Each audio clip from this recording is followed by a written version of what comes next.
मानव जीवन में संकट और कठिनाइयां अपरिहार्य हैं। चाहे वह व्यक्तिगत स्तर पर हो या सामूहिक रूप में, हर व्यक्ति को किसी न किसी मोड़ पर कठिन परिस्थितियों का सामना करना पड़ता है।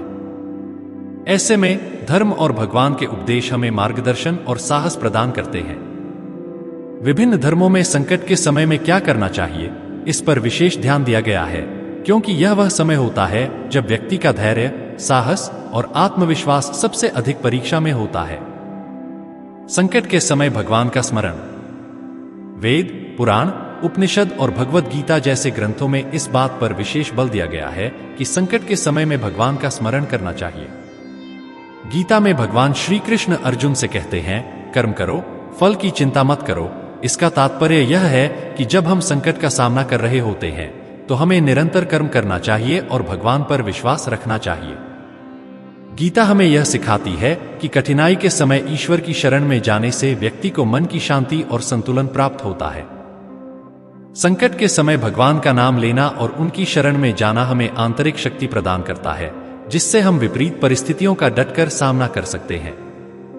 आत्मविश्वास और साहस। भगवद गीता और अन्य धार्मिक ग्रंथों में यह भी बताया गया है कि संकट के समय आत्मविश्वास और साहस का होना अनिवार्य है। ईश्वर ने मनुष्य को वह क्षमता दी है कि वह किसी भी परिस्थिति का सामना कर सके। गीता में भगवान श्री कृष्ण कहते हैं, मनुष्य अपने मन का स्वामी है।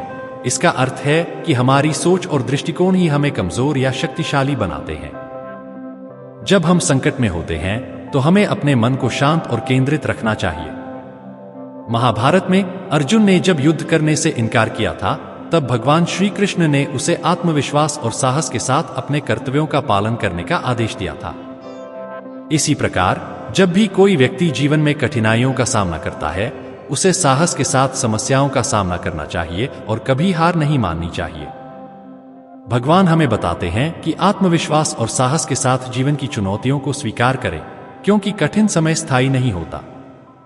धैर्य और सहनशीलता। संकट के समय धैर्य रखना और सहनशीलता का परिचय देना एक महान गुण माना जाता है। धार्मिक ग्रंथों में कहा गया है कि धैर्य सबसे बड़ा धन है। रामायण में भगवान राम ने वनवास के समय अपनी कठिन परिस्थितियों का धैर्य के साथ सामना किया। उन्होंने कभी भी अपने जीवन की कठिनाइयों से घबराकर अपने आदर्शों से समझौता नहीं किया। भगवान राम का जीवन इस बात का उदाहरण है कि धैर्य और सहनशीलता से हम किसी भी समस्या को पार कर सकते हैं। भगवान राम का जीवन हमें यह सिखाता है कि संकट चाहे कितना भी बड़ा क्यों न हो, यदि हम धैर्य और सहनशीलता का पालन करें तो हम उसे पार कर सकते हैं। ईश्वर का यह संदेश हमें प्रेरित करता है कि कठिन परिस्थितियों में भी हमें अपनी आस्था और विश्वास को बनाए रखना चाहिए। प्रार्थना और ध्यान। धर्मों में संकट के समय प्रार्थना और ध्यान का महत्व भी बताया गया है। भगवद गीता में कहा गया है कि जब हम किसी समस्या में होते हैं तो ईश्वर की शरण में जाकर ध्यान और प्रार्थना करने से हमें मानसिक शांति मिलती है। प्रार्थना एक साधन है जिसके द्वारा हम ईश्वर से जुड़ते हैं और उनसे सहायता प्राप्त करते हैं। प्रार्थना के माध्यम से हम अपनी चिंताओं और भय को भगवान के चरणों में समर्पित कर देते हैं और बदले में हमें मानसिक शांति प्राप्त होती है। ध्यान भी संकट के समय बहुत महत्वपूर्ण होता है। ध्यान से मन को शांति मिलती है और व्यक्ति अपने मानसिक तनाव को कम कर सकता है। संकट के समय ध्यान और प्रार्थना से हमें आंतरिक शक्ति और संतुलन प्राप्त होता है, जिससे हम कठिनाइयों का सामना कर सकते हैं। करुणा और सेवा। भगवान के उपदेशों में करुणा और सेवा का भी महत्व बताया गया है। संकट के समय दूसरों की मदद करना और सेवा करना एक महान कार्य माना जाता है। महात्मा बुद्ध के उपदेशों में यह कहा गया है कि करुणा और सेवा से हम अपनी आत्मा को शुद्ध करते हैं। संकट के समय में दूसरों की सहायता करने से न केवल उनकी कठिनाइयां कम होती हैं, बल्कि हमें भी मानसिक शांति मिलती है। सेवा एक ऐसा कार्य है जो निस्वार्थ भाव से किया जाता है और इसके द्वारा हम अपने अंदर की नकारात्मकता को दूर कर सकते हैं। गीता में भी यह बताया गया है कि निस्वार्थ सेवा से व्यक्ति के कर्मों का बंधन समाप्त हो जाता है और वह ईश्वर की शरण में पहुंच जाता है। संकट के समय सेवा भाव और करुणा का पालन करने से हम अपने जीवन में संतुलन और शांति बनाए रख सकते हैं। धर्म का पालन। संकट के समय धर्म का पालन करना भी महत्वपूर्ण होता है। धर्म का अर्थ केवल धार्मिक अनुष्ठानों का पालन करना नहीं है, बल्कि जीवन के हर पहलू में सत्य, न्याय और कर्तव्य का पालन करना भी धर्म है।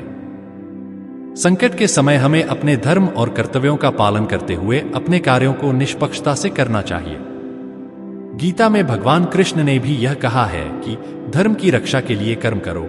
इसका मतलब है कि कठिनाइयों के समय भी हमें अपने नैतिक और धार्मिक कर्तव्यों को नहीं भूलना चाहिए। हमें सत्य के मार्ग पर चलकर हर परिस्थिति का सामना करना चाहिए। संयम और नियंत्रण। भगवान के उपदेशों में संयम और नियंत्रण का भी महत्वपूर्ण स्थान है। संकट के समय व्यक्ति अक्सर गुस्से, भय या हताशा में आ जाता है, लेकिन भगवान का संदेश है कि ऐसे समय में हमें अपने मन और इंद्रियों पर संयम रखना चाहिए। गीता में कहा गया है कि जो व्यक्ति अपने मन और इंद्रियों पर नियंत्रण रखता है वही सच्चा योगी है। इसका तात्पर्य यह है कि संकट के समय हमें अपने मन और भावनाओं को संतुलित रखना चाहिए। संयम और आत्मनियंत्रण से हम किसी भी कठिन परिस्थिति का सामना बेहतर ढंग से कर सकते हैं। भगवान के उपदेश हमें यह सिखाते हैं कि हमें कभी भी अपनी भावनाओं के अधीन नहीं होना चाहिए, बल्कि संयम और नियंत्रण से अपने जीवन को सही दिशा में ले जाना चाहिए। निष्काम कर्म। भगवान श्री कृष्ण ने भगवद गीता में निष्काम कर्म का उपदेश दिया है, जिसका अर्थ है कि व्यक्ति को बिना किसी अपेक्षा के अपने कर्तव्यों का पालन करना चाहिए। संकट के समय यह उपदेश अत्यंत महत्वपूर्ण होता है। जब हम कठिनाइयों का सामना कर रहे होते हैं तो कई बार हम उम्मीद करते हैं कि हमारे प्रयासों का तुरंत परिणाम मिलेगा, लेकिन भगवान का उपदेश है कि हमें बिना किसी फल की चिंता के केवल अपने कर्म पर ध्यान देना चाहिए। यह उपदेश हमें संकट के समय में धैर्य और स्थिरता प्रदान करता है। निष्कर्ष। भगवान के उपदेश हमें संकट के समय में सही मार्ग दिखाते हैं। धैर्य, साहस, संयम, सेवा, प्रार्थना और ध्यान से हम किसी भी कठिन परिस्थिति का सामना कर सकते हैं। भगवान का संदेश है कि संकट चाहे कितना भी बड़ा हो, यदि हम अपने कर्तव्यों का पालन करते हैं और ईश्वर पर विश्वास रखते हैं तो हम अवश्य ही विजय प्राप्त करेंगे। धार्मिक ग्रंथों में बताया गया है कि जीवन में उतार चढ़ाव आते हैं, लेकिन यह समय होते हैं।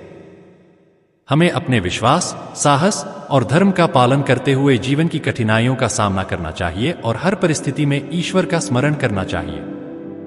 यह निबंध भगवान के उपदेशों और धर्म ग्रंथों के आधार पर संकट में मार्गदर्शन पर प्रकाश डालता है।